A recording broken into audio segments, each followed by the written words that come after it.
Hey there everyone, David here with your weekly Mouthful of David video. Like usual, we'll start with the update on the podcast. So there isn't too much to say about upcoming episodes that you probably haven't already heard. If you haven't, our next series that's coming out is our two-parter about boxing heavyweight champions and, not just about them individually, but kind of what makes each of them historically and sociologically interesting, right? And then after that, we have our movie episode about the movie The Battle of Algiers coming out after that. So that's what's coming out episode wise. But, while y'all are here, I might as well mention that in early 2021, we are planning to get a Patreon. We're not going to be doing exclusive episodes or anything like that on there. I personally want, as many episodes to be available to everyone as possible. So we're not going to be doing that, but we're planning to do just like little perks and things like that for Patreon members. One thing that I'm thinking about doing, for example, are book reviews for different history books. So that would be like a Patreon exclusive thing. We'll do special episode suggestions that Patreon members get to vote on, stuff like that. So extra little perks, but, you'll still be getting our episodes just like usual. So be on the lookout for that. With that said, we'll get into this week's video. And this week's video really is about a topic that you hear discussed a lot, or you hear the term thrown around a lot, and that is historical revisionism. And kind of the problem with the term is that there are two different definitions.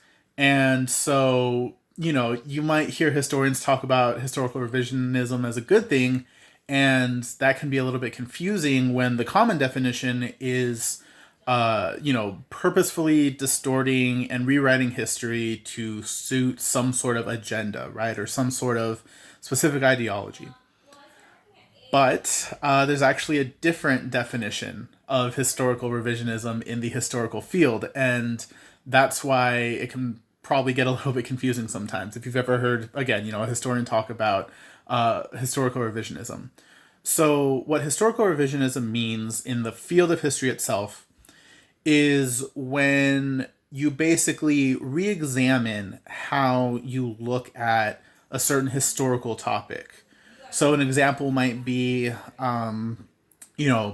before the diversification of higher education, when more people of color and women and other groups were able to go to higher education in bigger numbers, a common view of European colonization was that it was a good thing, right? Because most of the people that were in academia were really well-off, white, affluent men.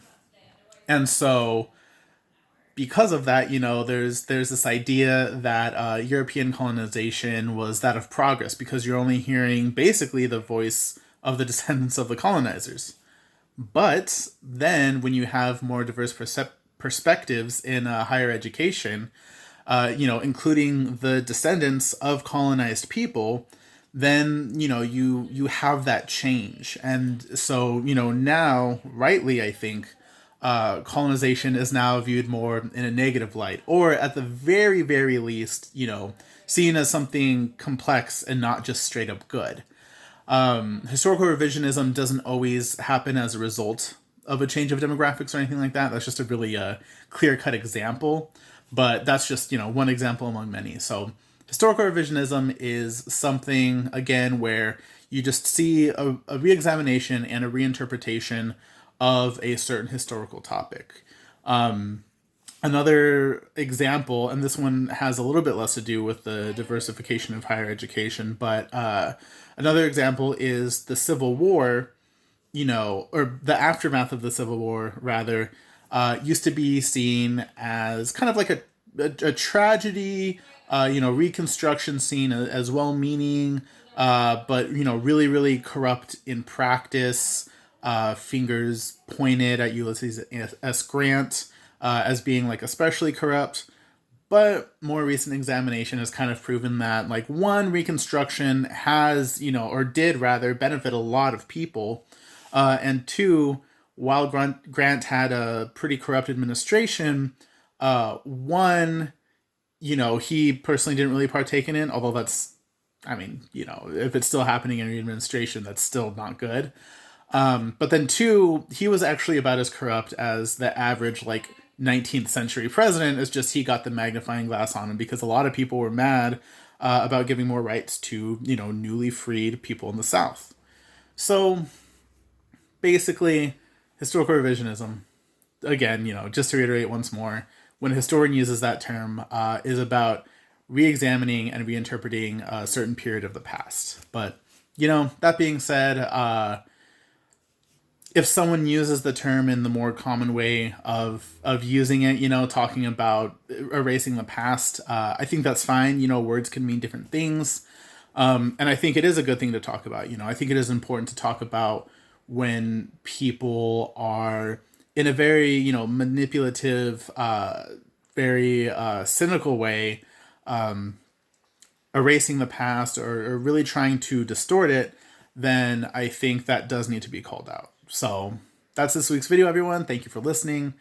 Hope you're all safe out there. Hope you're all doing okay. I know for me personally, this has been a pretty rough time. And I can't imagine, like, those of you listening are doing, like, amazing considering how just stressful everything is. But, keep your head up. We're all in this together. And I hope you all have a great week. And I'll catch you next time. Bye.